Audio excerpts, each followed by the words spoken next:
Bueno, este es un tema interesante, no solamente por la farmacología, sino por el hecho de que hablamos de componentes neurológicos, ¿sí?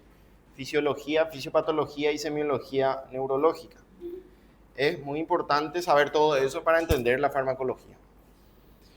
Bueno, yo sé que ahora están dando fisiopatología, ¿verdad? Fisiología ya dieron el año pasado y parte de anatomía. Para entender cómo funcionan estos fármacos, 1950 a 1957 aparecieron los neurolépticos, más conocidos como anteriormente tranquilizantes mayores. Bueno, neurolépticos viene del hecho de tranquilizar los nervios, ¿verdad? Su traducción sería literal. Y también, ustedes ven, hoy su nombre más actual es antipsicóticos, ¿sí? Tratan la psicosis, ¿verdad? Literalmente a esa persona que le llamamos loco es psicosis, o sea, esta es su farmacología, ¿verdad? Bueno, ¿qué comprende realmente lo que es la psicosis? Es muy compleja, ya que involucra una serie de patologías, nuevamente, como la esquizofrenia y la manía, ¿verdad? También componentes maníaco-depresivos, ¿verdad? Y una serie de eventos realmente, digamos, complejos dentro de la neurofarmacología, ¿verdad? Bueno, empezamos a hablar fármacos comúnmente usados para el tratamiento de la psicosis, por eso son antipsicóticos, ¿verdad? También tranquilizantes mayores o neurolépticos, ¿verdad? El más antiguo es tranquilizantes mayores, ¿verdad? Porque por supuesto hay los tranquilizantes menores, a lo que llamamos las benzodiazepinas, ¿verdad? Ellos son los menores, estos son los mayores, son los más potentes, ¿verdad?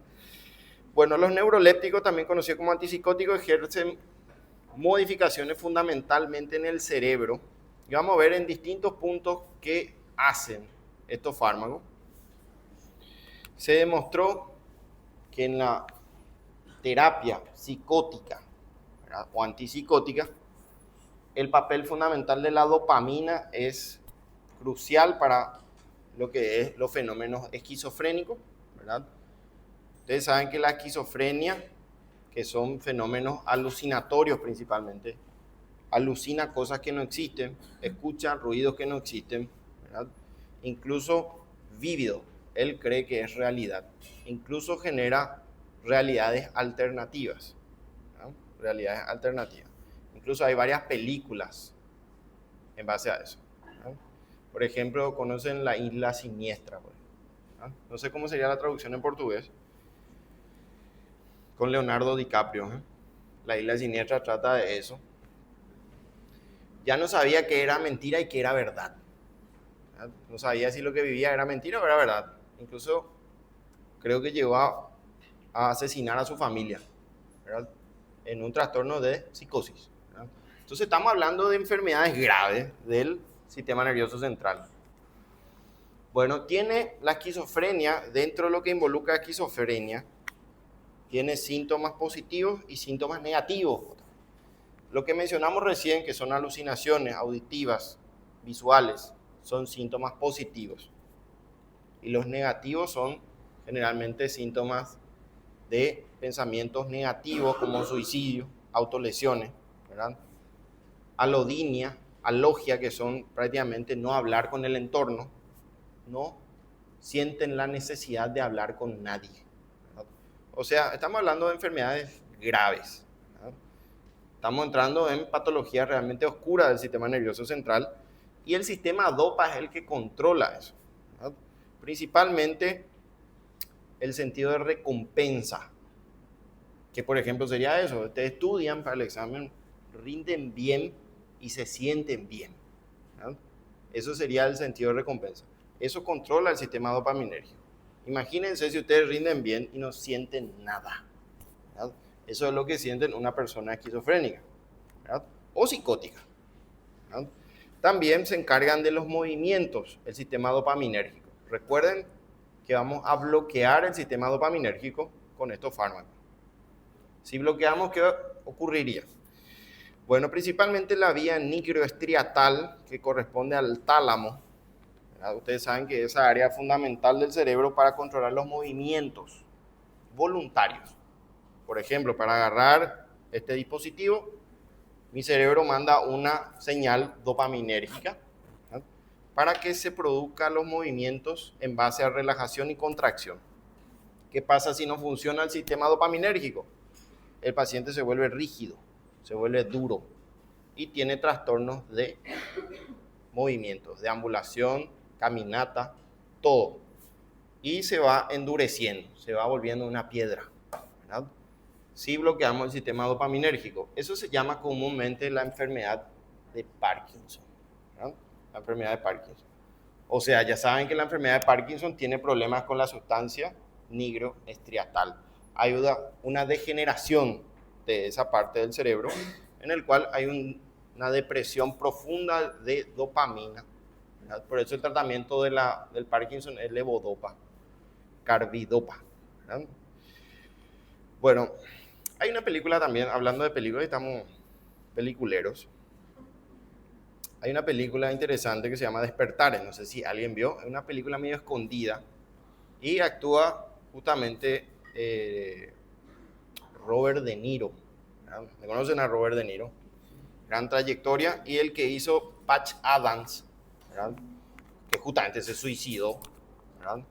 Ellos dos se encargan de describir cómo se descubrió la levodopa carbidopa, ¿verdad?, y cómo los pacientes parkinsonianos llegan a endurecerse en su silla y quedarse pétreos. Después del descubrimiento de la levodopa carbidopa, ellos llevaban una vida normal nuevamente, incluso se volvió a enamorar, pero después de cierto tiempo volvió a endurecerse. ¿Por qué? Porque la levodopa carbidopa hace resistencia, ¿verdad? Lastimosamente tienen un límite y luego vuelve al efecto pétreo, ¿verdad? Bueno, entonces una de las funciones de la dopamina es controlar los movimientos y la relajación muscular, ¿verdad? Movimientos en reposo. Si falla el sistema dopaminérgico, vamos a empezar a temblar, ¿verdad? Temblores en reposo. Generalmente cuenta monedas, dice, empieza a temblar de esta manera el paciente. Ustedes pueden diagnosticar eso simple mirando, ¿verdad? Bueno, también involucra, dijimos, al sistema de recompensa, ¿verdad?, a la cognición, a la comprensión de ideas, aprendizaje, todo eso involucra al sistema dopaminérgico. Quiere decir que estos pacientes pueden llegar a tener trastornos cognitivos severos, que forma parte de los síntomas negativos de esta enfermedad. Bueno, también se encarga justamente de, dijimos, movimiento. También ustedes saben que ahora mismo, si no están embarazadas,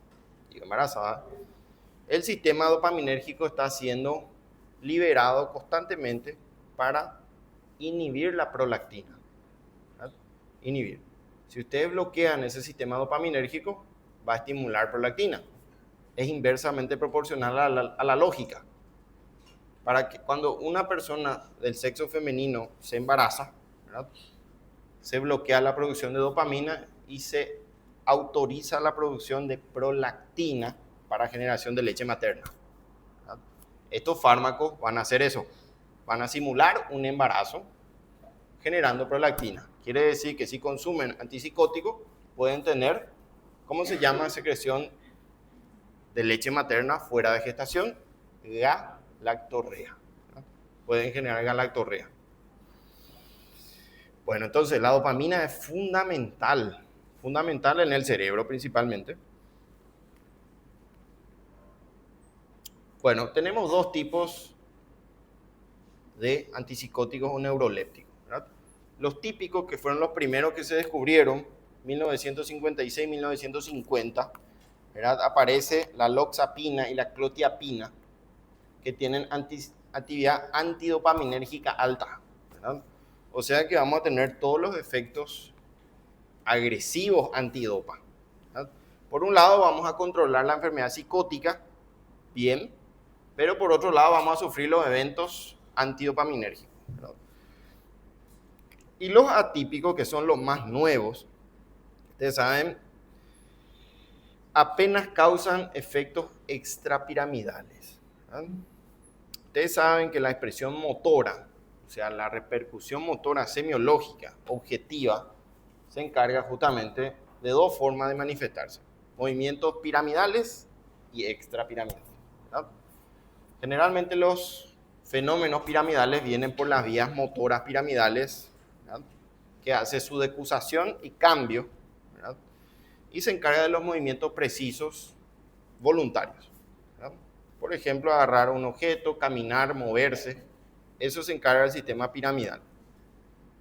Si, por ejemplo, hay una lesión de vías piramidales, ¿verdad?, vamos a tener justamente los reflejos piramidales alterados. A su vez, la vía extrapiramidal se encarga de ciertos fenómenos, por ejemplo, la rigidez. El paciente va a tener una rigidez normalmente para comprobar el tono muscular, porque queremos saber si el tono está hipotónico o hipertónico.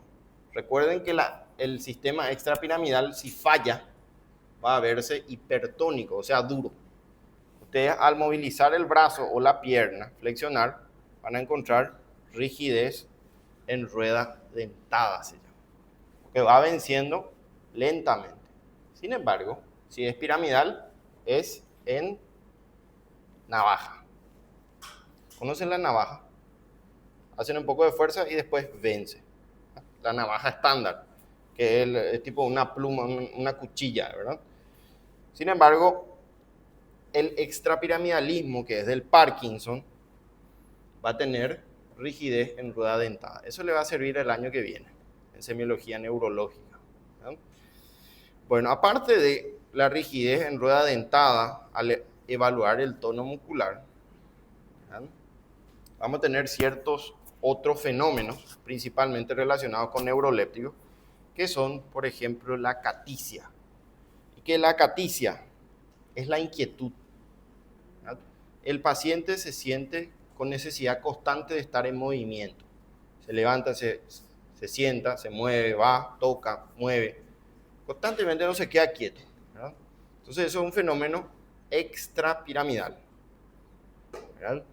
También las discinesias, que son movimientos generalmente faciales de muecas o tics. De repente mueve la cara, cierra el ojo, parpadea constantemente. Son todos movimientos extrapiramidales que ustedes tienen que ir visualizando. También se recuerdan que el sistema antidopaminérgico típico, clásico o antiguo tiene mucha interferencia con la dopamina. Sin embargo, acá no aumentan. Bueno, esto no está sin pila, ¿verdad? No sale. Acá, no aumentan la concentración de prolactina y tienen un potente efecto serotoninérgico, 5-HT2A generalmente. O sea, la ventaja es que son mejores antipsicóticos con menos efectos extrapiramidales, como la olanzapina, la clozapina, ¿verdad?, y hoy también conocida como la quetiapina, que seguramente les suena, ¿verdad? Muy utilizada la quetiapina. Bueno, a su vez, aparecen las fenotiacinas, que son nuestros antipsicóticos primarios. Tienen otra vez una subclasificación según componente químico, que pueden ser alifáticas, como la primera droga que apareció, que es la clorpromacina. Hasta hoy se sigue utilizando mucho la clorpromacina. Fármaco de referencia, dice, al expresar los efectos o la potencia antipsicótica. Bueno, también tenemos la tioridazida, que causa menos efectos extrapiramidales comparativamente con la clorpromacina. La flofenacina, que son fenotiacinas más potentes con más efectos extrapiramidales. Ya saben que extrapiramidalismo es sinónimo de Parkinson, ¿verdad? O sea, ustedes van a generar un Parkinson en la persona. ¿Cómo se llama eso? No se llama enfermedad de Parkinson, se llama parkinsonismo. Parkinsonismo. Y ustedes dirán, ¿esto voy a utilizar alguna vez en la vida del médico? Sí. Hace poco tuvimos un paciente supuestamente con trastorno psiquiátrico, supuestamente, porque no sabemos, y tenía más o menos uso de 10 años de antipsicótico y estaba con Parkinson. Temblaba en reposo, tenía rigidez, extrapiramidalismo, y era por los efectos de los antipsicóticos por largos años de uso. Y nosotros dijimos un Parkinson juvenil, tenía 42 años, ¿verdad? Medio poco frecuente es Parkinson a los 42 años. Justamente el que, no sé si vieron la, no vamos a traer la película, Volver al futuro, ¿verdad? No sé cómo se dice eso, cómo se traduce Volver al futuro. Bueno, ese todo bien, ¿verdad? El protagonista principal tiene Parkinson juvenil. Después de esa película se quedó con Parkinson y ya no pudo hacer más nada, ¿verdad? Bueno, los tiosantenos, que hay un reemplazo de nitrógeno en la posición 10 de nuestra droga original, es una opción no muy utilizada. Después tenemos la dibenzoazepinas y análogos, que ya se le parece a las benzodiazepinas, pero no son. Antipsicóticos tricíclicos, acá tenemos los 3 componentes, con un anillo central de 7 miembros. Y las butirofenonas, que son los antipsicóticos también bastante potentes, que son de acción más prolongada. Estos son los más utilizados. Ahí dice, lo ejercen acción más prolongada y son los más utilizados, el haloperidol y el droperidol. Esto es muy efectivo. Muy efectivo, son potentes, producen deterioro del estado de conciencia, depresión, somnolencia. Justamente hoy a la mañana estuvimos usando un haloperidol en un paciente con síntomas psicóticos secundarios. Estábamos pensando que tiene una meningitis o una encefalitis, ¿verdad? Bueno, tenemos también la difenilbutiropiperidinas, que tiene una acción también retardada, como el flupireno y el penfluridol, que también son opciones. La molindona, del grupo de las indolonas, y las benzamidas, que acá aparecen unos fármacos también conocidos, que funcionan más como antieméticos que como antipsicóticos. Y aparece la famosa metoclopramida. No sé si escuchaban hablar ya.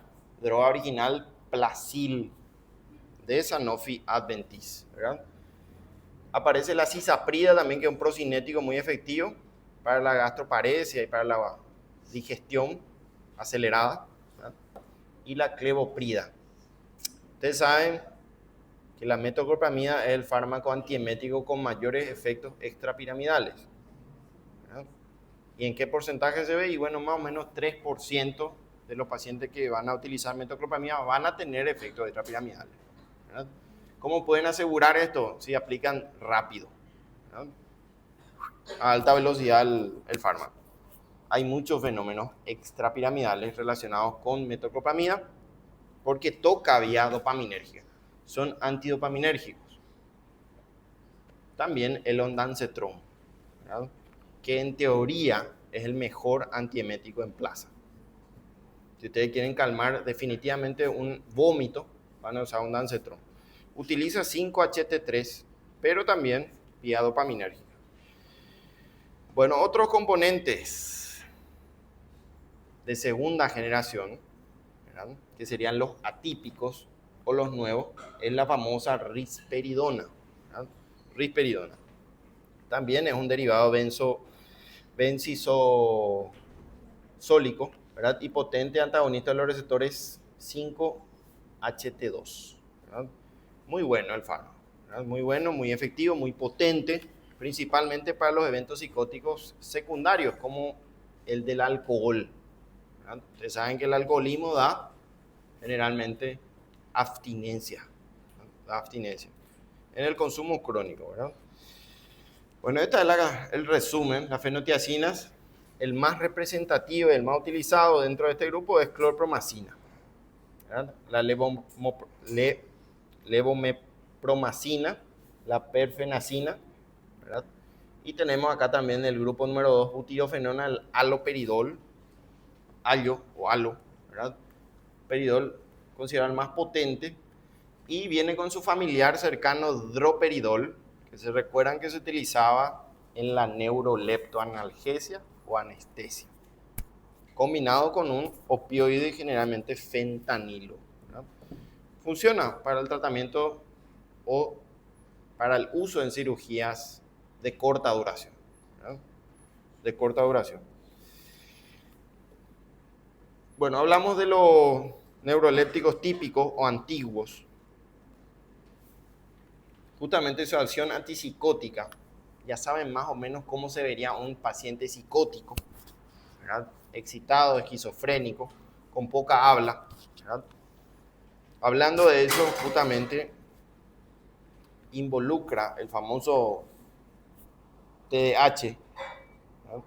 Trastorno de déficit de atención e hiperactividad. Tiene también involucrado la vía dopaminérgica. Hay ciertos trastornos en las vías dopaminérgicas para que tengan ese trastorno, ¿verdad? Bueno, son eficaces sobre los síntomas positivos de la esquizofrenia. La esquizofrenia forma parte de la psicosis, ¿verdad? De la psicosis, y puede tener otros síntomas. ¿Cuáles eran los síntomas positivos? Justamente las alucinaciones, ¿verdad? Visuales, auditivas, los trastornos cognitivos, ¿verdad? Y también el problema de la ganancia, ¿verdad? O sea, de los premios. Hacer una actividad y sentir esa satisfacción al ganar una competencia. Eso no tienen estos pacientes, ¿verdad? Tienen una planicie afectiva. Aparte, tienen trastornos del lenguaje, también entra dentro de síntomas positivos. No hablan bien, no se expresan bien. Hay cierta disartia o fallo en la articulación de palabras y también les cuesta relacionarse, ¿no? Relacionarse. Eso se llama logia. Ah, no, ¿no? Bueno, sin embargo, esto es importante, funciona para los síntomas positivos, va a mejorar, va a dejar de ver personas, va a dejar de escuchar ruidos que no existen, pero no funciona para los síntomas negativos. Esos trastornos de pensamientos negativos, malignos, suicidas, no le va a hacer absolutamente nada, ¿verdad? Tiene muchos efectos adversos, sobre todo los extrapiramidales. Ellos, eso ya saben, ¿verdad? Los efectos extrapiramidales. Bueno, dentro de la fenotiazina, se absorbe muy bien por vía oral desde el punto de vista cinético. La absorción es lenta e irregular, o sea, vamos a tener una concentración un poco en plazo largo. Su pico máximo alcanza las 2 a 4 horas, ¿verdad? No es tan instantáneo. Y nos dice, se modifica con alimentos antiácidos y anticolinérgicos y también café y té. Por lo tanto, tiene que ser fuera de los alimentos, fuera del café y fuera de las infusiones con té o ya, ¿verdad? Disponibilidad entre 10 a 50%. No están, todos los antipsicóticos no tienen una muy buena biodisponibilidad. Generalmente tienen una alta unión proteica. Bueno, acá nos dice son sustancias liposolubles, por lo que en este aspecto nuevamente se refiere a su distribución. Cuanto más liposolubles sean, más facilidad va a tener de entrar al sistema nervioso central. Y es nuestro objetivo principal alcanzar ese lugar, ¿verdad? Se acumulan, por supuesto, en cerebro, que es nuestro objetivo, pulmones y también en el hígado. Bueno, la fenotiazina en general tiene una vida media larga, 20 a 40 horas, ¿no? Y su metabolismo es principalmente hepático por varios mecanismos. Por ejemplo, oxidación, conjugación también utiliza la vía de ácido glucurónico y también, por supuesto, vía citocromo P450 general, ¿no? Utilizan ese metabolismo. Bueno, las fenotiacinas son eliminadas una mitad por orina y la mitad exactamente por heces. Tiene doble vía de eliminación, ¿verdad? Esto hace que el fármaco sea, digamos, beneficioso, útil en la enfermedad renal crónica o aguda, porque tenemos una segura eliminación por heces. Bueno, en orina dice que alcanza una mínima fracción sin transformar, sin metabolizar, y se eliminan intactos hasta un 6%. ¿Cuál es su mecanismo de acción?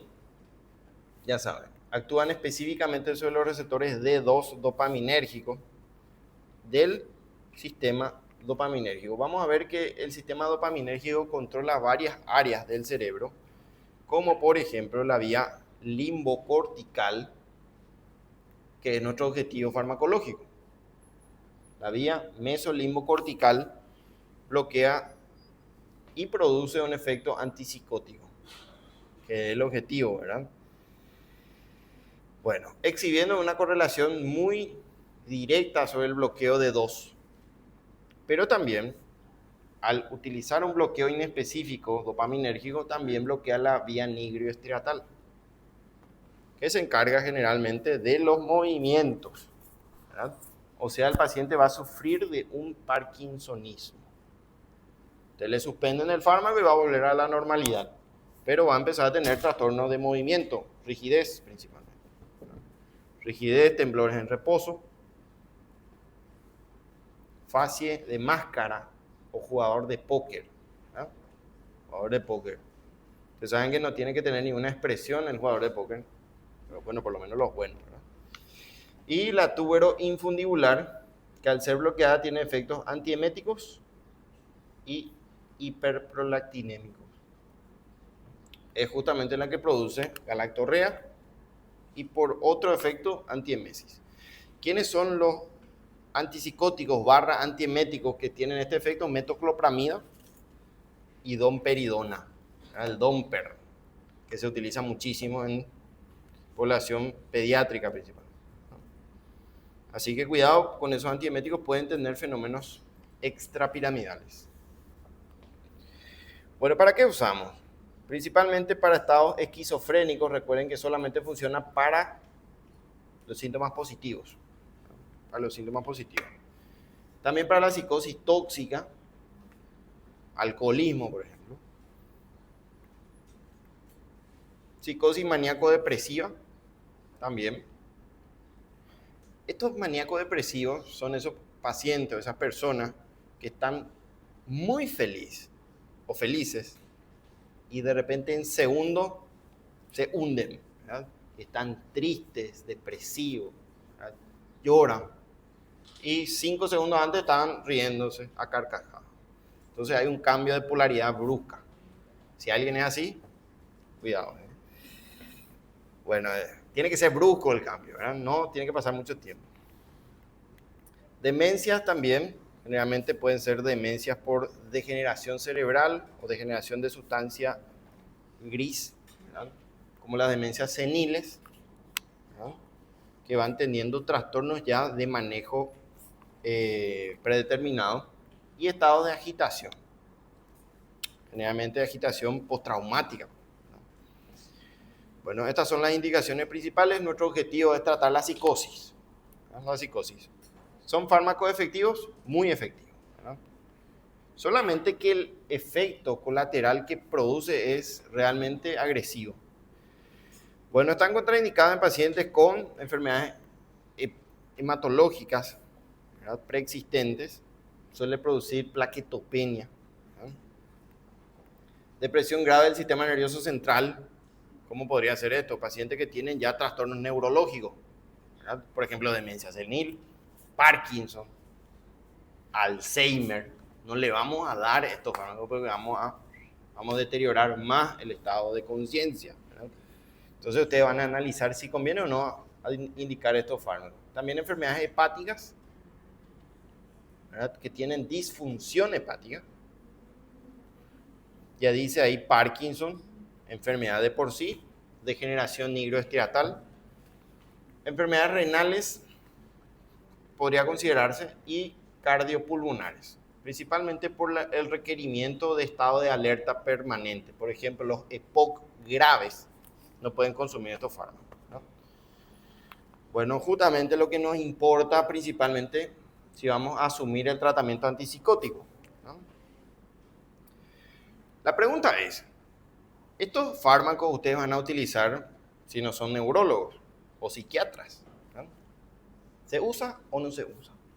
Sí se usa. ¿Verdad? Sí se usa porque hay muchos pacientes que vienen en crisis psicóticas, ¿verdad? Crisis alucinatorias, las drogas, por ejemplo, cocaína, metanfetamina, ¿verdad? Tuvimos varios casos, ¿verdad?, que vienen en estado de crisis psicóticas. ¿Verdad? Uno de los casos más, yo no sé realmente, eso está entre la medicina farmacológica científica estricta y lo fuera de lo normal, ¿verdad? Podrían decir paranormal, ¿verdad? Una vez un paciente estaban jugando una ronda de cartas y de repente empieza a sacudirse, empieza a echar todo y no le podían sostener a las. Tenía una fuerza descomunal. Perdió totalmente el sentido de sí, no sabía ni dónde estaba. Y no podíamos controlarle. 5 personas fornidas y el muchacho tenía 40 kilos, ¿verdad? No podían atajarle. Entonces, ¿qué fue eso? ¿Verdad? Bueno, no pudo contra nuestro fármaco, ¿verdad? Le hicimos antipsicóticos, le hicimos benzodiazepina de alto poder y finalmente le pudimos dormir después de varias dosis, ¿verdad? Pero totalmente fuera de rango. Supuestamente no había droga de por medio. Supuestamente, ¿verdad? Otro caso, un paciente joven que se golpeaba la cabeza por la pared, pero fuertísimo, ¿verdad? Tampoco hay una justificación muy certera. Afortunadamente también respondió al midazolam. Bueno, parkinsonismo. ¿Qué es parkinsonismo? Recuerden, son efectos adversos que van a asumir si tratan a estos pacientes, principalmente en el tratamiento crónico. Temblor, ¿cómo es el temblor? En reposo, porque hay temblores que son con movimientos, principalmente los cerebelosos. Entonces podemos hacer una diferencia entre parkinsonismo y síndrome cerebeloso.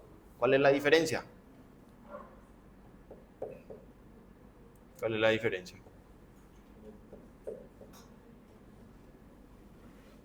Junior, ¿cuál es la diferencia? ¿Viste? ¿Estás haciendo un negocio?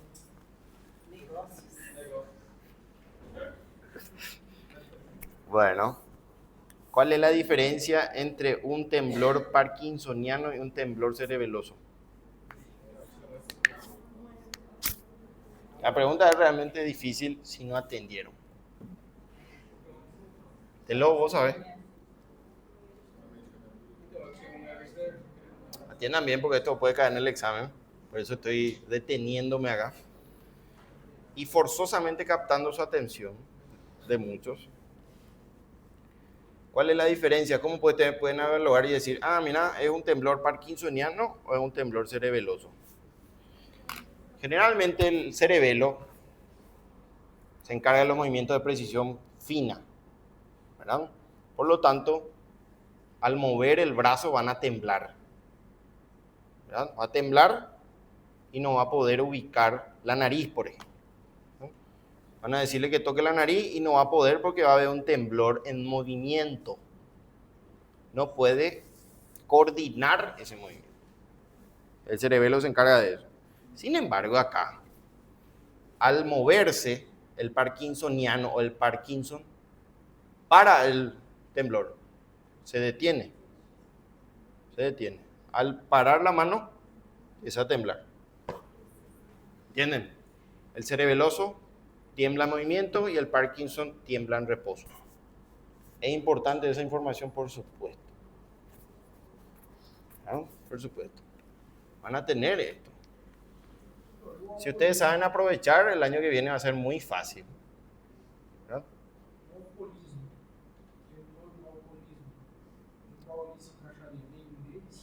Temblor del alcoholismo. Generalmente el temblor del alcoholismo, ustedes van a ver síndrome de abstinencia. Forma parte de la abstinencia alcohólica, el temblor. ¿Verdad?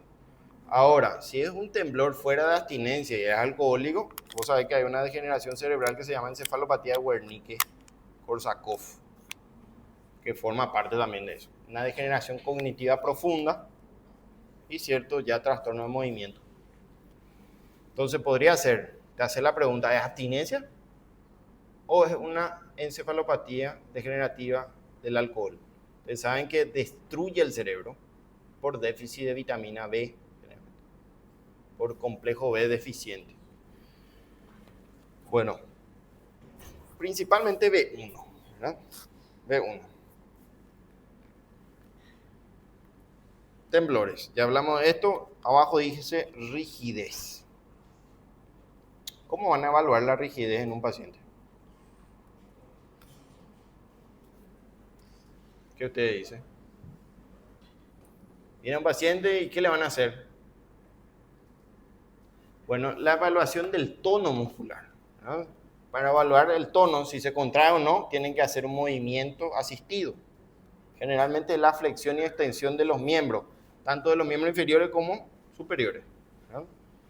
Van a empezar a flexionar, van a pedir que relaje el brazo y van a flexionar sin asistencia de la voluntad, ¿verdad? Entonces el paciente va a estar generalmente rígido y luego vence. Ese es piramidalismo, ¿verdad? Piramidalismo. Y extrapiramidalismo es tipo un engranaje. Tipo un engranaje. Entonces, es un extrapiramidalismo porque tiene rigidez. Y automáticamente dicen, hay un problema dopaminérgico, hay un problema nigroestriatal. ¿Verdad? Nigroestriatal. Y se hacen la pregunta, ¿esto es un Parkinson o un parkinsonismo? ¿Verdad? El parkinsonismo es farmacológico. Bueno, trastorno de la marcha, ya dijimos, ustedes saben que el trastorno de la marcha, el paciente no puede moverse, ¿verdad? No puede moverse y generalmente son pasos cortos, ¿verdad? Pasos cortos. No sé si vieron ya un Parkinson, caminando, ¿no? Generalmente trata de inclinar un poco hacia adelante y da pequeños pasos. Se llama marcha en pajarito, ¿verdad? Marcha en pajarito. Entonces, viendo de lejos, ustedes ya saben, esa es una enfermedad de Parkinson, ¿verdad? Trastorno de la marcha. Sin embargo, el trastorno de marcha táxico cerebeloso es marcha ampliada. Abren su superficie de bipedestación porque no tienen equilibrio, ¿verdad? Entonces tratan de aumentar su superficie de apoyo. Y lo contrario es pequeños pasos, el del Parkinson. ¿Por qué? Porque están rígidos, están duros, ¿verdad? Bueno, ¿qué era acaticia? Muy bien, paciente no se queda quieto, está curiosamente inquieto, se levanta, se sienta, habla, se mueve, toca, mueve, echa, ¿verdad? Entonces siente la necesidad constante de estar en movimiento. Bueno, las distonías agudas generalmente son movimientos de los brazos, ¿verdad? De las manos o de los brazos que se produce de manera automática, ¿verdad? Constantemente está en movimiento la mano o el brazo. Síndromes neurolépticos malignos forma parte de una complicación de una sobredosis que suele terminar. A distonia entre espaços também, essa parte de espaço, ele se encaixa na distonia do braço. Claro, la distonía encaja en movimientos automáticos y espasmos. Ah, que quando ele está... Sí, de repente se mueve. Exactamente. Y el síndrome neuroléptico maligno suele ser hipertermia, ¿verdad? Hipertermia. Es una complicación grave del sistema nervioso central, podría considerarse la más grave y letal. Se produce con sobredosis generalmente, ¿verdad? Rigidez importante, hipertermia justamente, y puede llevar al coma. O sea, esto es grave. Y las discinesias tardías son los movimientos espasmódicos generalmente de la cara, ¿verdad? La cara o la cabeza. Así como dice el compañero, se mueve de repente la cabeza, la boca, el ojo, hace mímicas. Totalmente extraño, ¿verdad? Y el síndrome de conejo o rabbit, síndrome rabbit, que también se llama temblor peribucal. La boca empieza a temblar, tipo un conejo, cuando come, ¿verdad? Cuando está comiendo algo. ese es el síntoma más tardío que ocurre en un efecto adverso por fenotiazina. O sea, ocurre después de meses o años y es el último que ocurre, ¿no? Es el último que ocurre. Bueno, interacciones, por supuesto, estos son fármacos que deprimen el sistema nervioso central. Ya vieron que si se exceden pueden llegar a síndrome neuroléptico maligno, coma, ¿verdad? Y si combinamos con benzodiazepinas, dronabinol, ¿verdad? Anestésicos generales, tipo ketamina, ¿verdad? Tipo propofol, por supuesto que se van a potenciar y van a deprimir más el estado de conciencia. También los relajantes musculares esqueléticos, ¿verdad? Ustedes saben que hay dos tipos de relajantes musculares, ¿verdad? El central y el periférico. Siempre creemos que lo peor es central, ¿verdad? Sin embargo, en este caso los relajantes más peligrosos son los periféricos, ¿no? ¿Por qué? Porque producen interrupción total de la placa neuromotora, supresión completa de la acetilcolina y el paciente se relaja al máximo. El problema es que se relaja tanto que para la respiración. O sea, van a estar conscientes hasta que el cerebro entra en hipoxia profunda y finalmente mueren. Bueno, entonces con esos fármacos no se juega. Vienen luego en clasificación roja todas las ampollas que son relajantes musculares periféricos, como tenemos el atracurio, ¿verdad? El pancuronio, el ropacurio, que son relajantes musculares. Y se preguntarán, ¿dónde vamos a usar esos fármacos? ¿Verdad? Si son tan peligrosos. Generalmente se usa mucho en terapia intensiva, para los que trabajan en terapia van a saber, para relajar la arquitectura muscular respiratoria y que el paciente se adapte al respirador artificial, ¿no? O si no pueden intubarle a un paciente, relaja toda la musculatura de lo que es cervicofacial. Bueno, y están los relajantes centrales que ustedes pueden comprar acá a la vuelta de la esquina, ¿no? Que es cuando ustedes están estresados, tensos, tortícolis, de repente no pueden girar su cuello, ¿no? Váyanse así a un lado. Muchos dicen que le sopló viento, ¿verdad? Ustedes escucharon ya eso. Le pegó viento en el pescuezo, ¿verdad? De repente se quedan así, tipo Scarface. Bueno, eso es por una contractura muscular, ¿verdad? Y en esos casos sí podría funcionar un relajante muscular central, ¿verdad? Solamente que la mayoría son sedantes y se van a dormir después del consumo. Bueno, agonistas opioides, opiáceos, ansiolíticos, sedantes, hipnóticos, todos son potenciadores de la depresión del sistema nervioso central. O sea, va a complicar el estado de conciencia. Y los antiácidos pueden reducir, dicen, la biodisponibilidad. Generalmente estos antiácidos tienen muchos problemas luego. Estamos hablando de sales de magnesio y bicarbonato de sodio generalmente, y aluminio también. Bueno, la mayoría de la fenotiazina, como la clorpromacina, que es nuestra droga ejemplar dentro de este grupo, se excretan por leche materna. Se excretan. O sea que no se recomienda durante la lactancia ni durante la gestación, ¿verdad? Porque por supuesto va a producir efectos en el feto, ¿verdad? Puede producir efectos en el feto y depresión de las actividades neurológicas en el feto. Bueno, el segundo grupo bastante utilizado en este grupo son las butirofenonas.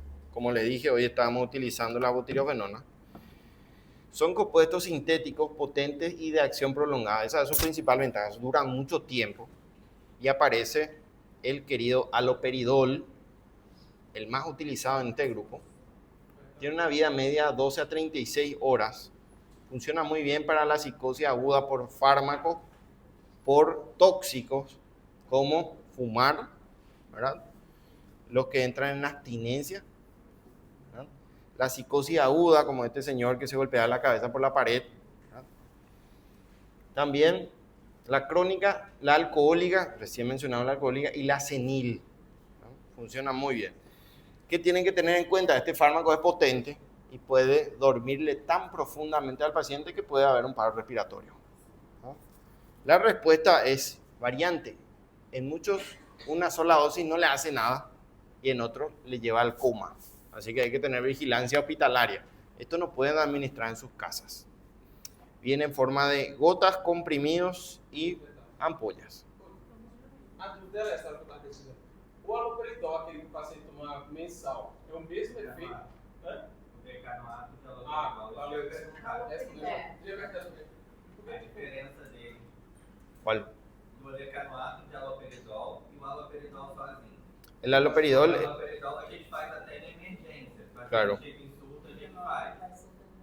Né? A gente vai muscular. Agora o decanoato não. E ele é controlado, tem que ser feito na unidade hospitalar. Então não faz em casa. claro.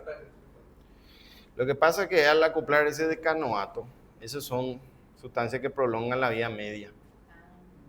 O sea, tienen más efecto más largo que un haloperidol solo. E lento. ¿Cómo? No caso é mais lento. Claro, más lento y de liberación lenta. É porque geralmente. También traen eso la dexametasona, por ejemplo. Trae con el duodecadrón, por ejemplo, ¿no? Trae para liberación prolongada. En vez de aplicarte 3 veces por día, te aplicas una vez y dura una semana. É porque, tipo, o efeito desse daí, o paciente fica leve, o outro não, o paciente fica bem. El paciente está controlado. Valeu, Tiago. Valeu. Bueno, entonces esa es la diferencia. Fármacos efectivos para lo que es psicosis, ¿verdad? Esto ya vimos mucho también, principalmente en jóvenes, cuando hay cierta mezcla combustiva, ¿verdad?, entre alcohol y otras cosas, ¿verdad? Éxtasis, ¿verdad? Uma pergunta.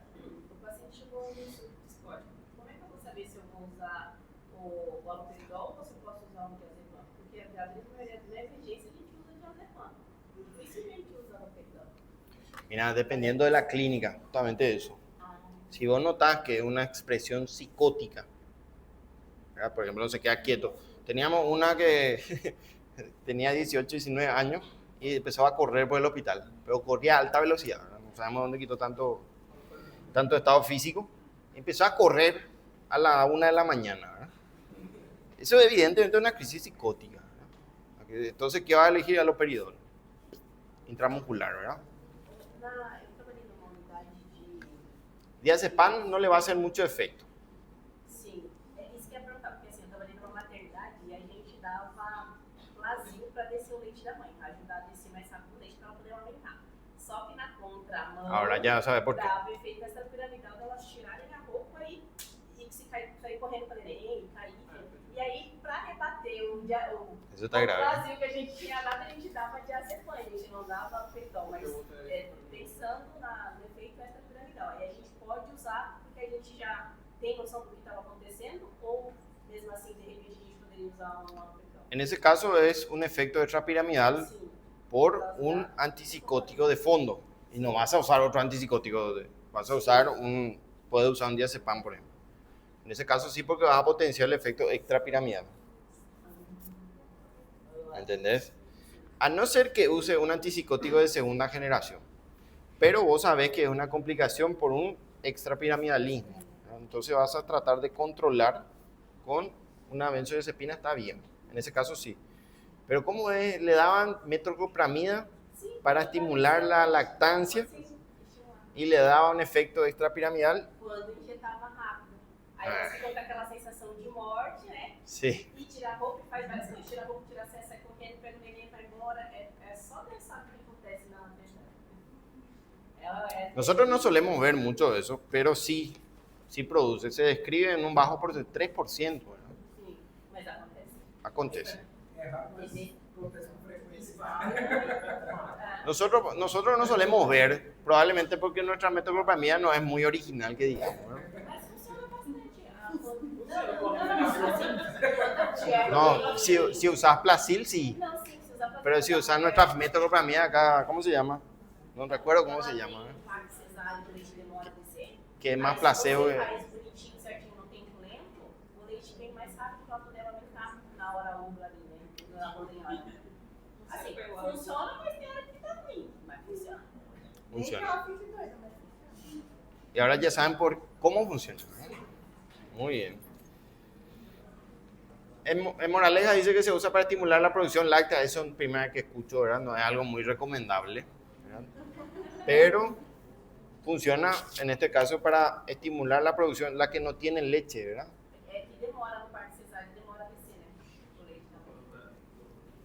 Interesante. Bueno, droperidol, vida media más corta y se utiliza como anestésico en la neuroleptoanalgesia o anestesia. ¿Se recuerdan que este era un tipo de anestesia general que se utilizaba para pacientes con cierta anestesia ambulatoria, ¿verdad?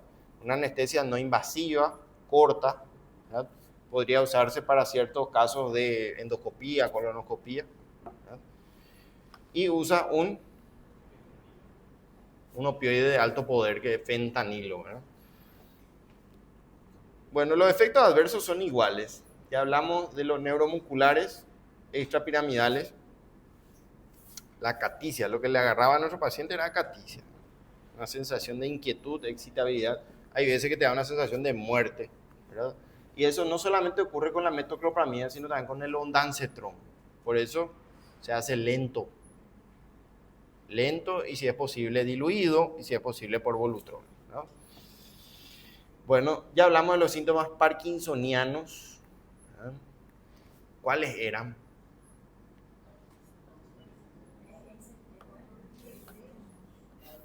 Rigidez, muy bien, la rigidez. Temblor en reposo puede ser. Temblor en reposo, ¿qué más? Puede haber trastorno en la marcha. Algo más llamativo, la caticia, ¿verdad? También. Distonía, ya hablamos también de movimientos que ustedes me dijeron. Hiperreflexia, ¿verdad? La hiperreflexia. Cefalea y vértigo. Bueno, eso es la diferencia generalmente con el piramidalismo que da hiporreflexia. Ustedes le hacen el reflejo con el martillito, ¿verdad?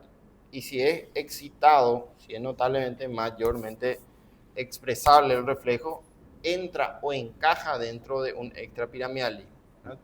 Sin embargo, si es hiporreflexia en un periodo subagudo de la enfermedad piramidal o del síndrome piramidal, suele ser hiporreflexia. Entonces, en este caso sí nos ayudan los reflejos, ¿no? Los reflejos, que van a dar también el año que viene. Espero. Bueno, cefalea y vértigo, ¿verdad? Conducta suele provocar insomnio en algunos casos, pero mayormente depresión, letargia y confusión. Letargia es una somnolencia profunda, ¿verdad? Bueno, efectos hepáticos, ocasionando también leve ictericia por su metabolismo. Acá está la mancha del pajarito, ¿eh? Pasos cortos, ligeramente inclinados hacia adelante, ¿verdad? Normalmente cuando uno camina, mueve los brazos, ¿no? Inconscientemente. Sin embargo, estos pacientes casi no mueven los brazos. Casi no mueven. Otra forma de visualizar un parkinsonismo. Bueno, y disinesia bucal, ¿verdad? Tratamiento prolongado puede aparecer movimientos voluntarios rítmicos de la cara, boca, por eso dice prolongado que es la disinesia tardía, ¿verdad? Boca, mandíbula, cara, que son los movimientos tipo mueca o tics que afectan a la parte muscular facial bucal. Y los cardiovasculares, que suelen ser taquicardia e hipertensión, principalmente con haloperidol. Bueno, acá tenemos lo que es el haloperidol, que es el principal antipsicótico tipo butirofenona comercializado. Y es, así como dijeron los compañeros, es muy efectivo. Es muy efectivo, solamente que tienen que tener cuidado. Fíjense que viene de 2 dosis, 5 y 10 miligramos. Cuanto más dosis, más potencia, ¿no? En un caso de haloperidol, le terminamos intubando, ¿eh? O sea, le terminamos intubando por depresión respiratoria al máximo, hizo apnea y tuvimos que ventilarle al paciente. Entonces, estos fármacos son peligrosos. Si van a utilizarlos, se recomienda principalmente la vía intramuscular en el hospital. La vía oral sí es más segura, ¿no? Más segura. Acá vemos en tableta, por ejemplo. Viene también en gotas, ¿verdad? En gotas sublinguales para mayor efecto. Rápido, ¿verdad? Para el examen final, ¿verdad? Todo lo que no entró en la segunda etapa. O sea, antibiótico, ¿verdad? Que dimos todo, ¿verdad? Antituberculoso, antifúngico, antiparasitario, antivirales, antirretrovirales. Esto, ¿verdad? Antiepilépticos. Y nos queda, dije, benzodiazepina, que son los tranquilizantes menores o ansiolíticos, ¿verdad? Vamos a ver si metemos algo más. Hasta ahora tengo eso en mente. Y protectores gástricos, sí o sí. Protectores omeprazol, lansoprazol y todo eso. Además de eso, nos quedan varios temas, ¿verdad? No sé si lleguemos a dar todo, como antidiabéticos, ¿no? Vacunación en el adulto, queda pendiente, pero eso no sé si vamos a llegar a dar. Entonces, todo lo que no entró en la segunda etapa, entra. Ustedes pueden crear su lista y me pasan, o yo le envío la lista y ustedes ya van estudiando, ¿verdad? Hay un problema, no sé si es un problema, ¿verdad? Que nosotros somos los primeros que terminamos la clase, más que otros, y ustedes muy cerca eligieron la fecha de examen final. O sea, terminamos hoy, 2 semanas después ya rinden. O en la semana.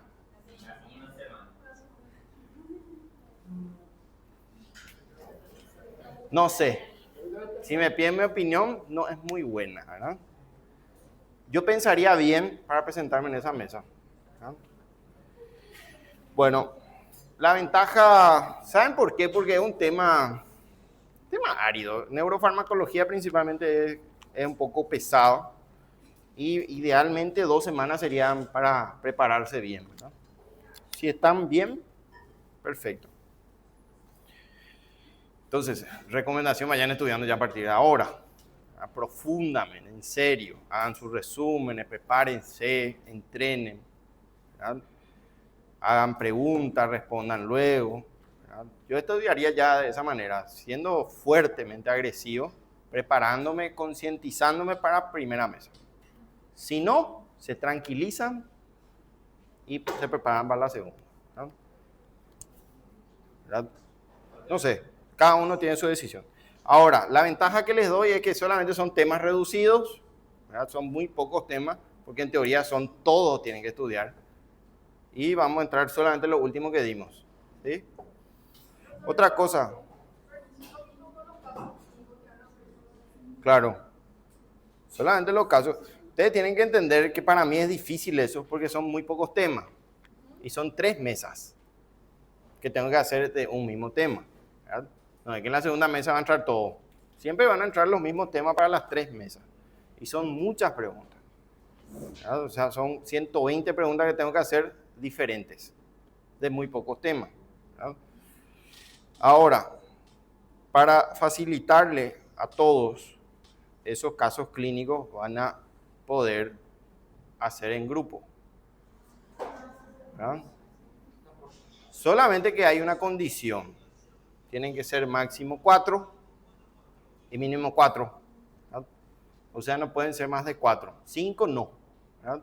Si quieren pasar entre 3 solos, si quieren, no hay problema, pero máximo 4. Se van a poner en forma cuadrada, ¿verdad? No en semiluna ni en luna, ¿verdad? Cuadrada, una vez que estén preparados. Tiempo de examen, más o menos 120, sería 1 hora 20 minutos, ¿verdad? 1 hora para la teórica y 20 minutos para su caso clínico, ¿sí? 4 cabezas pueden pensar mejor que una, ¿verdad? Lo que le voy a pedir es su grupo ya de antemano que formen y me pasan su lista, ¿verdad? ¿Entienden? Esa sería una facilidad. Por supuesto, solamente el cerebro, no sin celular, ¿verdad? Sin celular ni método informático. ¿Les parece bien? Sí. Entonces, los casos clínicos. Las 40 preguntas son individuales. Una vez que terminan, se alinean para rendir en grupo. ¿Está bien? A medida que va terminando, pueden ir juntándose silenciosamente, ¿verdad? Silenciosamente, o si no, cambiamos el método y se vuelve individual. Depende de ustedes. Tienen que ser silenciosos, respetuosos, nada de hacer un desastre, ruido, soplarse, ¿verdad? ¿Entienden? Entonces vamos a dividir en 2 exámenes. Entonces eso es la ventaja. Yo creo que... Sí, claro, forman su grupo de 4 y me pasan y los delegados me pasan así, ya sabemos con quién. Si por ahí se pelean, pueden cambiar después porque no suelen pelearse por el camino. La idea es que sean 4 nomás. 4. Me dijeron 5 ya es mucho. ¿No? Entonces entre 4 van a pensar mejor su caso y van a rendir en conjunto. Eso va a ocurrir también para el 4º y el 5º año. ¿Está bien? Bueno, entonces quedamos así. Falta muy poco tiempo, no sé hasta cuándo vamos, creo que vamos hasta el 12 de noviembre, ¿verdad? Y después rinde el 18, pero ya rinde. 19, ¿verdad? Me equivoqué. Bueno, prepárense a partir de ahora. Prepárense. Bueno, vamos a neurolépticos atípicos. ¿Alguna duda con respecto a eso? Porque siempre hay alguien que no vino y pregunta, ¿verdad?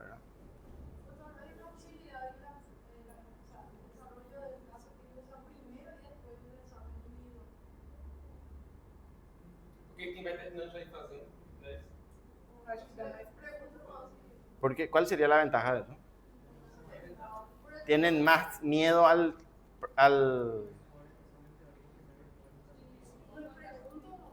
No, pero ¿cuál sería la ventaja? Te pregunto. Según vos. No hay ventaja. Según mi mente me pareciera mejor que rindan las 40 y después se junten, ¿verdad? Se junten. No sé, pienso que sería lo mejor para ustedes, ¿verdad? O si no, van a desgastarse mucho en el otro y ya van a entrar debilitados para las 40 preguntas, ¿verdad?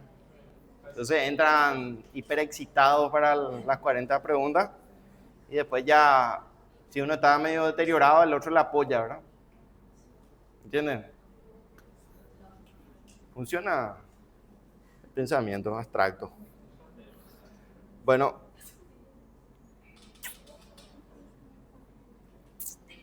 hablamos de atípicos. En teoría estos son los últimos, 1958 en adelante, 1950 para la clorpromacina, ¿verdad?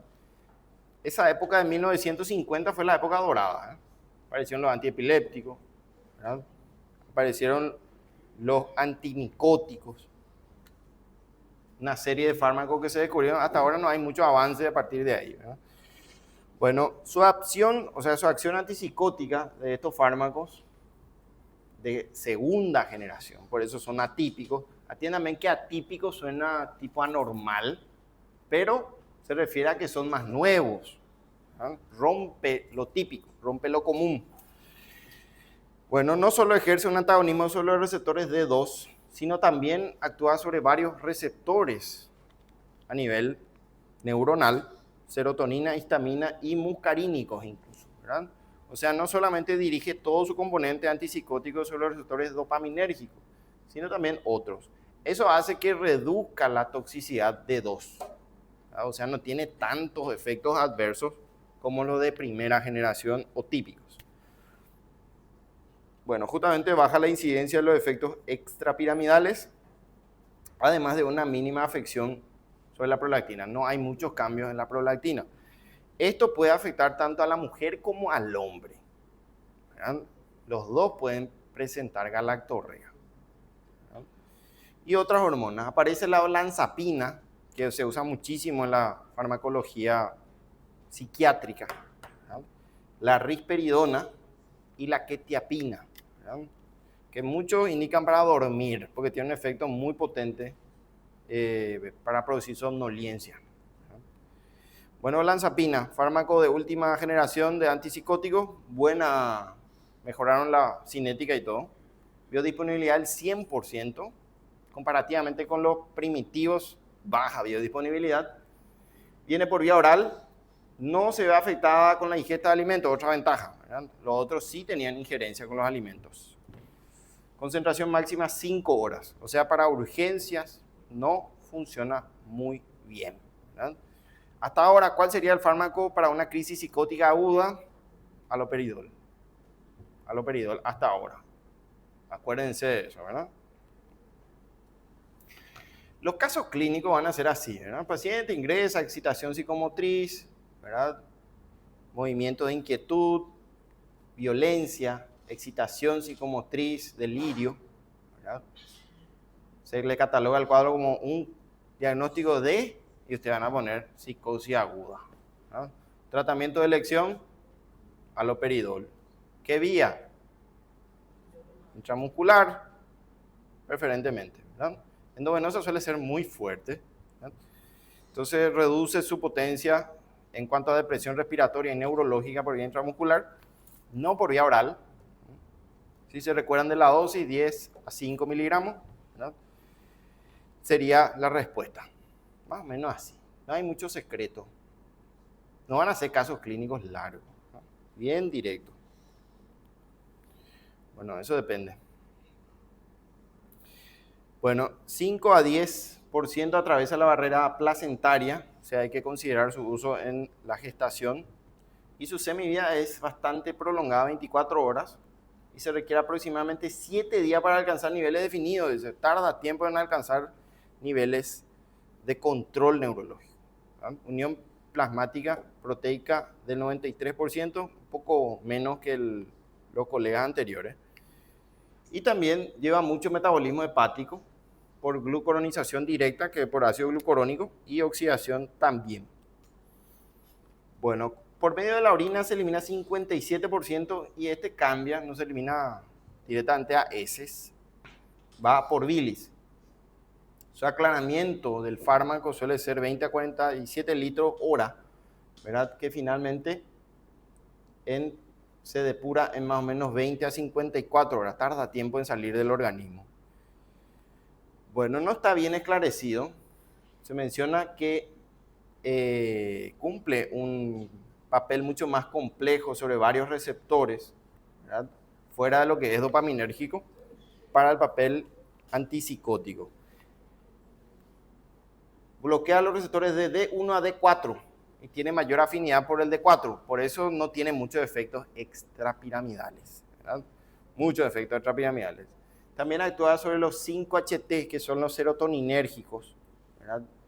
Muscarínico M1 a M5 y alfa-1 adrenérgico, o sea, su poder de acción es bastante difuso. Y también actúa sobre los histaminérgicos tipo 1. ¿Cuál es el problema de este histaminérgico tipo 1 neurológico? Que se recuerdan que producía, no sé si vimos realmente, producía somnolencia. Que ustedes saben que los antihistamínicos de primera generación, inhibidores H1, producen mucho sueño, como la clorferinamina, ¿verdad? Bueno, se ha probado en la esquizofrenia en combinación con antagonistas de receptores de dopamina tipo y serotonina tipo 2. Bueno, actúa a nivel mesolímbico por su efecto antipsicótico clásico, que es inhibir el sistema dopaminérgico de esta vía. Y también suele actuar sobre la vía nigroestriada, por lo que también puede producir síntomas extrapiramidales, pero en menor proporción, ¿verdad? No son tanto o tan exagerados como los de primera generación. Bueno, la olanzapina, un fármaco muy utilizado hoy en día, se usa para el tratamiento sintomático de la esquizofrenia, igualmente para los síntomas positivos, ¿verdad?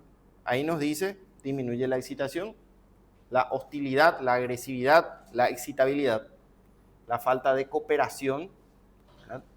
Y requieren generalmente una dosis paulatinamente, dice la dosis baja para mantenerlo, y para crisis generalmente utilizamos dosis elevada.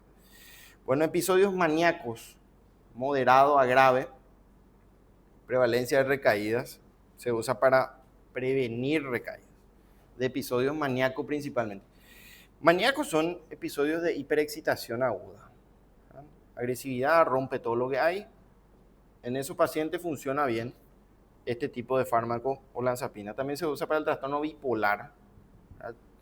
el pilar de tratamiento suele ser litio asociado a un antipsicótico, ¿verdad?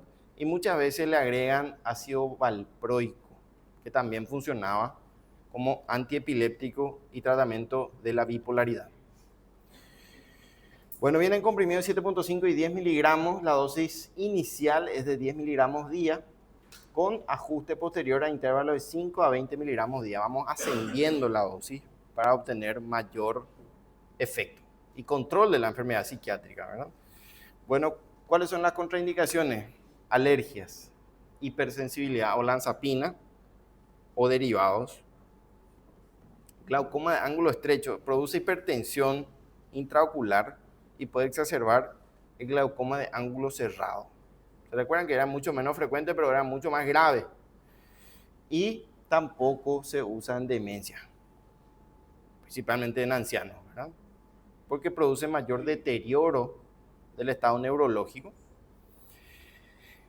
Bueno, acá tenemos unos efectos un poco contradictorios, porque puede producir somnolencia. ¿Se recuerdan que toca los receptores histaminérgicos tipo 1 y de ahí viene su principal efecto somnolencia, ¿no? También aumenta de peso. Los pacientes que consumen olanzapina tienen tendencia a aumentar de peso y disminuyen el metabolismo, por ende, y aumenta la prolactina, comparativamente con los de primera generación de menor cuantía, ¿verdad? Bueno, los frecuentes ya aparecen los síntomas extrapiramidales, discinesia y acaticia, ¿verdad? Recuerden que son síntomas extrapiramidales farmacológicos. Aumenta el apetito, por ende, come más nuestro paciente y aumenta de peso, ¿verdad? Bueno, también tiene injerencia sobre el metabolismo de la glucosa y lípidos. Aumenta la glucosa, cuidado con las personas que son diabéticas o que tienen resistencia a la insulina o tienen prediabetes. Porque aparte de tener su prediabetes, va a exacerbar y va a aumentar el apetito y va a subir de peso. Bueno, también puede provocar eosinofilia. Eso no es algo muy significativo, solamente nos ayuda a diferenciar de patologías parasitarias y alérgicas, ¿verdad? Bueno, puede producir estreñimiento y sequedad de boca. Esto principalmente, ¿por qué? ¿Por qué da sequedad de boca y estreñimiento? Porque tiene efectos colinérgicos, ¿verdad? Efectos colinérgicos, porque actúan sobre los receptores muscarínicos. Y ustedes saben que si toca el sistema colinérgico, automáticamente disminuye la motilidad intestinal, estreñimiento y da mucha seroftomía, que es sequedad de boca. Algo propio de los antipsicóticos atípicos, ¿verdad? Esto es muy esperado. Bueno, edema, astenia, bradicardia, ¿verdad? Y los poco frecuentes son el daño muscular. Puede provocar daño muscular, igual se le parece a un fármaco que es la estatinas, ¿verdad? Pueden producir miólisis o rhabdomiólisis, pero ustedes ven que es poco frecuente. Por lo tanto, va a aumentar la creatinfosfoquinasa, el CK, ¿verdad? El CK. Y muy infrecuentemente fotosensibilidad. Bueno, la risperidona, otro fármaco muy utilizado en nuestro medio para todo lo que es psicosis aguda, también funciona bien para lo que es psicosis tóxica, alcohólica, síndrome de abstinencia. Muy bueno en el control de esta patología, ¿verdad? Bueno, es un trastorno mental, acá nos dice lo que es la esquizofrenia. Es un trastorno maligno del sistema nervioso central, del ámbito psiquiátrico, en el cual, para que ustedes se imaginen, nos dice se caracteriza por sentimiento de persecución. Eso me olvidé decir. Normalmente tienen delirios de distintas índoles, ¿verdad? Por ejemplo, de persecución, ¿verdad? De persecución, de grandeza. Tiene delirios místicos, ¿verdad? Místicos. Por ejemplo, crea un dios, ¿verdad? Y le alaba extremadamente a ese dios. O toma dioses ya existentes y exagera en la veneración de esos dioses, ¿verdad? Llegan al límite. Cuidado con eso, porque es frecuente, ¿verdad? Frecuente. Y también grandeza, se creen poderosos, ¿verdad? Amenazan a todo el mundo, ¿verdad? Se creen con gran poder, siendo que realmente no tienen poder, ¿no? Y también lo de persecución, siente que son perseguidos por alguna organización secreta, ¿verdad? Que tienen personas que le siguen para matarle. A ese nivel estamos hablando, pero él cree segura y perpetuamente que alguien le está persiguiendo. Imagínense, ¿eh? E tipo, fala com a certeza tão grande Claro. que não se acreditar. Es tan certero que a usted mismo le puede convencer de que es cierto lo que está diciendo, ¿no? Pero en realidad es un delirio mental inexistente. Esto es peligroso. Imagínense la situación, ¿verdad? Bueno, también ya hablamos de esto. Sí, de esto hablamos, la diferencia entre lo real y lo irreal. No sabe qué es real y qué es irreal. A tal punto que puede matarle a alguien y no sabe si es cierto, es una mentira o un sueño, ¿verdad? Ocurre, ¿verdad? Justamente hoy estaba viendo un reporte de casos no resueltos en Paraguay, imagínense. Paraguay sucedió en 1998 y el hijo le mata a la madre a sangre fría con un machetazo en la cabeza, ¿verdad? Le partió la cabeza a la mamá. Una persona en sus cabales no va a hacer eso. Evidentemente tenía antecedentes de esquizofrenia este muchacho, ¿verdad? Y pueden llegar al límite. Pensar de manera clara, por supuesto, no piensan de manera clara, ¿verdad? Tienen totalmente distorsionada la realidad. No tienen respuestas emocionales normales. No sienten, realmente no sienten afección, o sea, no sienten afecto, ¿verdad? Y actúan generalmente normales, o sea, dificulta actuar en situaciones sociales, no hablan, ¿verdad? No se relacionan, no emiten palabras, ni ningún tipo de lenguaje social, ¿verdad? Generalmente están aislados. Entonces, es una enfermedad bastante grave, ¿verdad? Desde cualquier punto de vista. Después tenemos también la manía y la bipolaridad, que también puede formar parte de la psicosis. Una afección en la cual la persona alterna lo que dijimos, periodo de estado de ánimo muy bueno, feliz, y de repente entra en depresión profunda, ¿verdad? Depresión profunda. Justamente estas fluctuaciones bruscas, cambio de manía a depresión, son lo que van a llamar la atención y van a constituir un cuadro psiquiátrico, ¿verdad? Bueno, justamente acá esquizofrenia en adultos o personas mayores a 13 años ya se puede diagnosticar y nos dice la risperidona actúa en estas patologías, principalmente controlando la agresividad, autolesiones, ¿verdad? Cambios repentinos de estado de ánimo en niños y adolescentes y también en el trastorno del espectro autista, ¿verdad? Trastorno del espectro autista. Bueno, justamente esto estuvimos discutiendo hace poco con una alumna que justamente me dijo que su hijo era autista y se dedicó al profundo estudio del autismo y se cree, realmente no está muy documentado, pero se cree que está muy metido en lo que son los metales pesados, ¿verdad? Formadores de autismo, que es el aluminio, por ejemplo, ¿verdad? Y todas las comidas hoy en día se hacen con elementos que tienen aluminio, ¿verdad? Aluminio. Todos cocinamos con algo que tenga aluminio. Nadie cocina con olla de barro, ¿verdad? Lo ideal sería conseguirse un material de barro que no tenga aluminio, ¿verdad?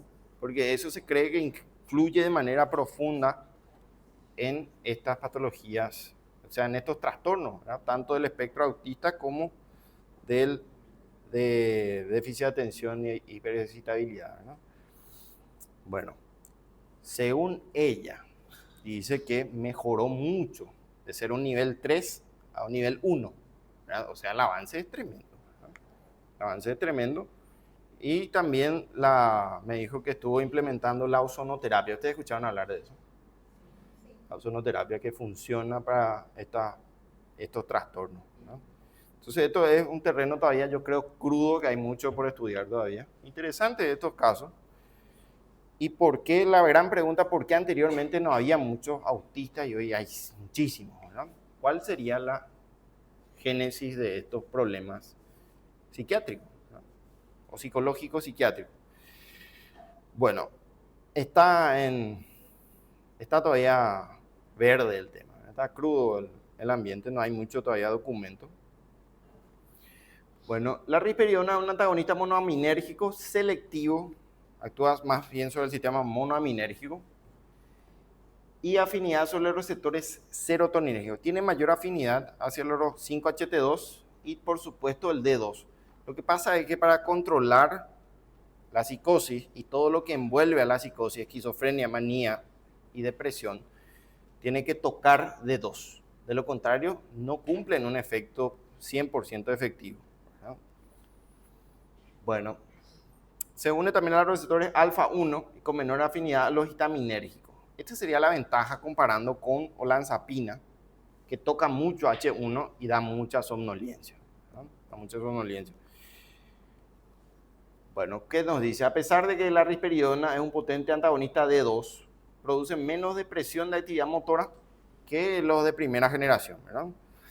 E inducción de la catalepsia. ¿Verdad? La catalepsia es un estado psiquiátrico en el cual el paciente se encuentra totalmente relajado, ¿verdad? Muscularmente, incluso con incapacidad de movimiento. Bueno, se absorbe completamente después de la administración oral, tiene muy buena ventaja desde el punto de vista de farmacocinética, alcanza concentraciones máximas más rápidas, que la olanzapina después de ser administrado, o sea, rápido efecto comparativo, ¿verdad? Bueno, alcanza niveles rápidos también, picos máximos en 24 horas, ¿verdad? Y también niveles de metabolización, que es la 9-hidroxirrisperidona, después de 4 a 5 días de dosificación. Se distribuye rápidamente en tejido, principalmente en cerebro, ¿verdad? Y se une a la albúmina y a la glicoproteína ácida alfa-1. Tiene una unión proteica generalmente intermedia, 88%. ¿Verdad? Vida media 3 horas, no es muy larga su vida media. Y se excreta después de una semana de la administración en un 70% de la dosis, o sea, su excreción es muy lenta del organismo, generalmente metabolitos inactivos, ¿verdad? Que son generalmente degradados por el hígado.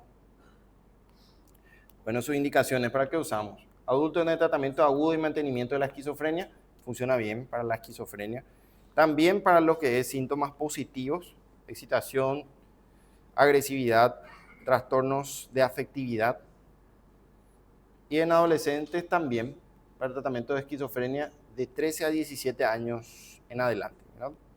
También se puede usar para la maníaco-depresiva, para la fase maníaca y para el trastorno bipolar. Bueno, monoterapia en adultos, niños y adolescentes. Como monoterapia, solamente usamos este fármaco en tratamientos cortos, en episodios agudos o mixtos asociados a trastorno bipolar, ¿verdad? Bueno, y también la combinación de risperidona con litio o valproato, que era nuestro antiepiléptico, ¿verdad? Funciona muy bien para el trastorno bipolar. Lo que dijimos anteriormente, podría combinarse perfectamente con litio, que es nuestro pilar del tratamiento de la bipolaridad, con rispe y ácido valproico. Bueno, nuevamente las contraindicaciones son fáciles. Pacientes de edad avanzada, debilitados, consumidos, ¿verdad? Con insuficiencia renal o hepática, por supuesto porque se eliminan por riñón y se metabolizan en hígado. Y también nos dice antagonizar el efecto de la levodopa. Por supuesto, es un antidopaminérgico, no vamos a usar en un Parkinson, ¿verdad? Es lógico. La carbamazepina, que era un antiepiléptico primario, primitivo, ¿verdad? Disminuye los niveles de este fármaco a nivel plasmático de la risperidona. O sea, no es muy buena idea combinar carbamazepina con risperidona, ¿verdad? Y también las fenotiacinas antidepresivas tricíclicas. Algunos beta bloqueantes pueden aumentar la concentración del fármaco e inducir toxicidad, ¿verdad? Bueno, y los efectos adversos. ¿Es difícil llegar a esto? Difícil, porque es el medicamento más seguro dentro de este grupo, o sea, uno de los más seguros, y suelen ser insomnio, agitación, ansiedad y cefaleas, ¿verdad? Este fármaco no produce somnolencia, no es como la quetiapina, ¿verdad? Que sí induce mucha somnolencia. Bueno, en algunos casos, estos son los comunes, el insomnio, puede llegar al extremo, principalmente cuando se eleva la dosis, somnolencia, fatiga, fíjense que acá hay insomnio y acá hay somnolencia. Fatiga, mareos, ¿verdad? Falta de concentración, constipación, dispepsia, fenómenos generalmente abdominales, y aparece priapismo. Puede producir priapismo. Hasta ahora es uno de los pocos fármacos que vimos que se puede complicar con priapismo, ¿verdad? Ustedes saben que es la contracción dolorosa y sostenida del cuerpo cavernoso ahí, ¿verdad? Entonces esto puede producir problemas en el hombre, aparte de priapismo, disfunción sexual eréctil, ¿verdad? Disfunción eyaculatoria, orgásmica, la anorgasmia, ¿verdad? La anorgasmia, incontinencia urinaria, falta de control del inicio y fin de la orina, de la micción, puede producir rinitis, eritema y otras reacciones alérgicas, ¿verdad? O sea, toca mucho la esfera abdominal, pero dice poco común, y lo que es sexual masculino principalmente, ¿no? Bueno, eventos cerebrovasculares en pacientes ancianos con psicosis relacionada a demencia. Puede producir eventos cerebrovasculares, ¿verdad? También, nuevamente, produce hiperglicemia y exacerba la diabetes mellitus. Cuidado y ojo con pacientes diabéticos, igual que la olanzapina, ¿verdad? En sobredosis y únicamente si se pasan la dosis, intento de autolisis, suicidio, puede provocar síndrome neuroléptico maligno, ¿verdad? Que sería la complicación más grave de estos antipsicóticos. Y también algunos efectos extrapiramidales como disinesias tardías. Bueno, en caso de intoxicación de cualquier antipsicótico, por supuesto que van a ir al extremo en somnolencia, sedación y aparición muy exacerbada de síntomas extrapiramidales, ¿verdad? Puede incluso entrar en coma nuestro paciente, en coma. Bueno, y tratamiento en caso de intoxicación, tienen que estar entrenados para canalizar una vía aérea, intubarle al paciente, oxigenar adecuadamente y se deberá considerar un lavado gástrico, esto siempre y cuando haya antecedentes de intoxicación, ¿verdad? Sobredosis. Acá nos pone una paciente que está intubada aparentemente y acá el querido lavado gástrico, ¿verdad? Le colocan una sonda nasogástrica y lo que está acá elevado es un suero fisiológico o glucosado, no importa eso. Normalmente usamos fisiológico, 1 litro y tiene que salir 1 litro, ¿verdad? Después ponemos en declive y empieza a salir el material ahí, ¿verdad? Ustedes pueden ver si hay o no productos farmacológicos en el residuo, ¿verdad? Si es posible también, al final se recomienda carbón activado, ¿verdad? Carbón activado por vía oral, por sonda, para tratar de impedir el efecto de estos de cualquier fármaco tóxico, ¿verdad? Bueno, esto pasó varias veces, principalmente personas jóvenes que intentan suicidarse y después dicen, mira que tomé 70 comprimidos antipsicóticos, le llevan a la urgencia y ella, ¿verdad? Sonda nasogástrica, tabique desviado ya, ¿verdad? Destrucción tabicaria, generalmente usamos uno grande luego para recordar el momento.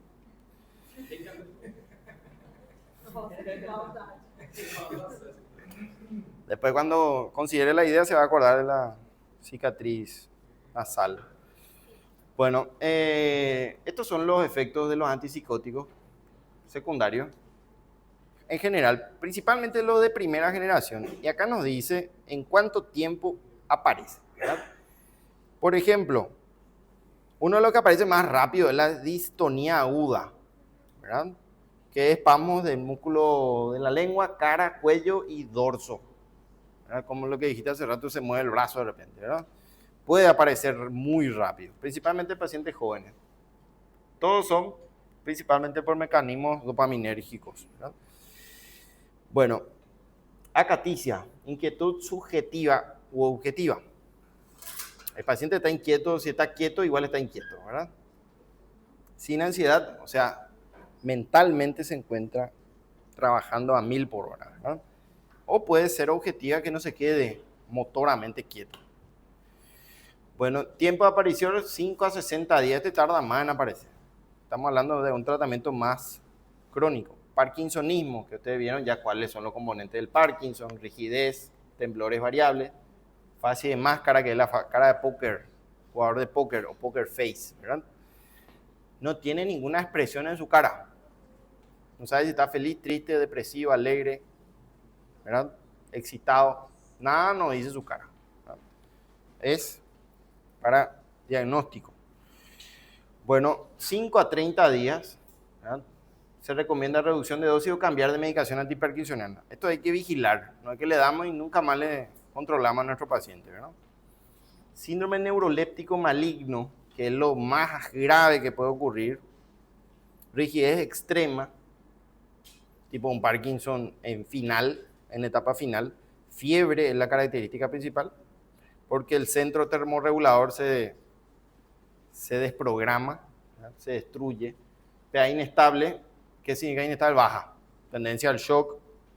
Mioglobinemia, hay aumento de la mioglobina y esto es dañino para el riñón, ¿verdad? Para el riñón. Es nefrotóxico y por supuesto puede ser mortal. Esto es lo peor que puede ocurrir en el contexto de los neurolépticos. Semanas o meses después. Puede persistir por días después de ser suspendido el antipsicótico, ¿verdad? O sea, ante la presencia, suspender de inmediato, cuidado de apoyo, y también se le da algunos digamos, para control de la toxicidad como antídotos, dantroleno o bromocriptina, ¿verdad? Que se le puede ayudar para mejorar estos síntomas. Bueno, y los temblores peribucales o periorales es el síndrome de Rabbit o conejo, ¿verdad? Que es el que aparece último, meses o años de tratamiento, ¿verdad? Se mueve constantemente la boca. Bueno, en este caso suelen ser los antiparkinsonianos, como la levodopa, carbidopa, que ayuda a controlar estos síntomas crónicos. Y la disinesia tardía, que era disinesia o movimientos anormales de la cara, bucofacial, dice, como muecas o tics que aparecen en el ojo, párpado y boca. Mucha diferencia entre distonía y disinesia, eso tiene tendencia a confundirse, ¿verdad? Bueno, meses o años también de tratamiento. En ancianos con riesgo 5 veces más de la distonía, disinesias tardías. Bueno, acá lo importante sería cuál es el más grave, cuál es el más frecuente o más rápido que aparece, que es por supuesto la distonía, y cuál es el último que aparece. Que hay que vigilar, ¿verdad? La presencia siempre de parkinsonismo, ¿verdad? Ante la presencia, considerar cambio de medicamento. Cambio de medicamento. Bueno, y eso es todo por hoy, ¿verdad? Nos quedan muy pocos temas.